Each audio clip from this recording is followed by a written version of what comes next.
Hello friends, नमस्कार। मैं नितेश जैन एक बार फिर से आपका स्वागत करता हूं इजी स्टडी ट्रिक्स के यूट्यूब प्लेटफॉर्म पर, जिसमें हम एमपीपीएससी मेंस के कुछ 3 मार्कर क्वेश्चन लेके आते हैं।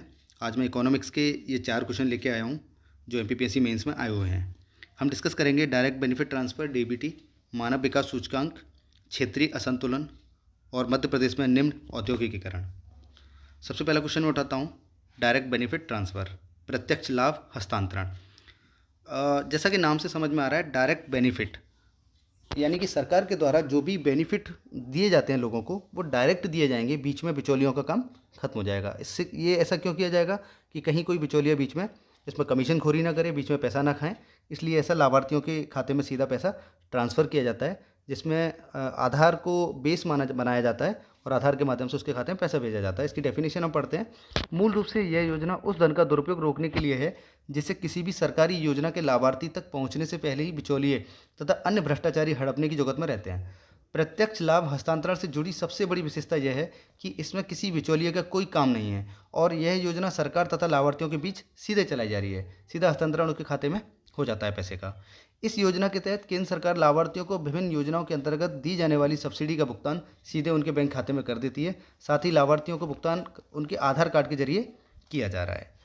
नेक्स्ट क्वेश्चन हम उठाते हैं, मानव विकास सूचकांक HDI। मानव विकास सूचकांक क्या होता है? यह एक सूचकांक है। सबसे पहले तो एक सांख्यिकीय उपकरण है, स्टैटिस्टिक्स है ना। इसमें क्या हो जाता है कि मानव का विकास एक साल के अंदर कितना हुआ है ये मापा जाता है। आइए उसकी डेफिनेशन पढ़ते हैं, उससे समझ में आएगा हमें।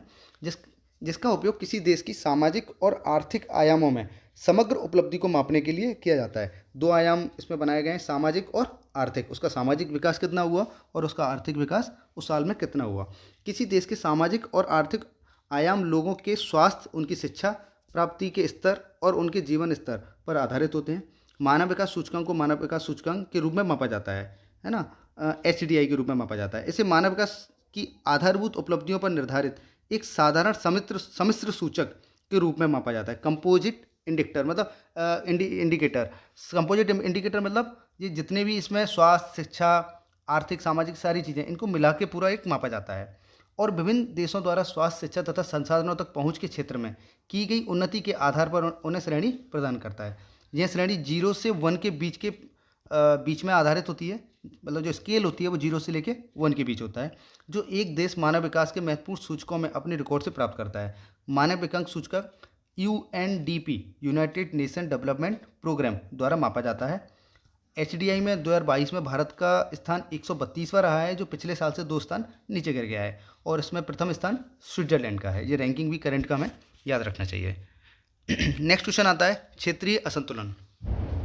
क्षेत्रीय असंतुलन का मतलब क्या है? एक अर्थव्यवस्था में अनेक क्षेत्र होते हैं, जैसे कृषि, औद्योगिक, सेवा क्षेत्र। जब अर्थव्यवस्था में एक क्षेत्र का विकास तो बहुत ज़्यादा हो जाता है, किंतु दूसरे क्षेत्र में विकास उतना नहीं हो पाता है, पिछड़ी स्थिति में रहता है, तब उसे क्षेत्रीय असंतुलन कहा जाता है। इसके कुछ कारण होते हैं, कुछ आर्थिक कारण हो सकते हैं, प्राकृतिक कारण हो सकते हैं, सामाजिक कारण हो सकते हैं और राजनीतिक कारण हो सकते हैं। इनको अगर जैसे 3 मार्कर है तो इतना काफ़ी है। अगर 6 मार्क में आता है तो इनको भी आर्थिक कारण, प्राकृतिक कारण, सामाजिक कारण और राजनीतिक कारणों को भी डिस्क्राइब किया जा सकता है इसमें। नेक्स्ट क्वेश्चन हम देखते हैं, मध्य प्रदेश में निम्न औद्योगिकीकरण के कारण। अब निम्न औद्योगिकीकरण के क्या क्या कारण हो सकते हैं? जैसे कि यहाँ की जो जनरेशन है, जो पॉपुलेशन है मध्य प्रदेश के अंदर, वो मान लो गरीब है या फिर उतनी साक्षर नहीं है। मध्य प्रदेश की भौगोलिक साक्षरता वैसी नहीं है, भौगोलिक संरचना वैसी नहीं है।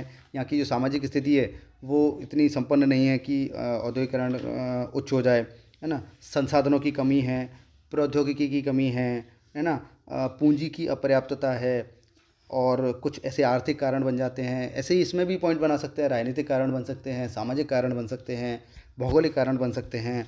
इनको डिस्क्राइब किया जा सकता है। अगर ये 6 मार्क में आते हैं तो इनको डिस्क्राइब करते हैं, नहीं तो 3 मार्क के हिसाब से इतना काफ़ी होता है। Thank you. आशा करता हूँ आपको मेरा ये वीडियो समझ आया होगा और आपके लिए हेल्प करेगा। Thank you very much.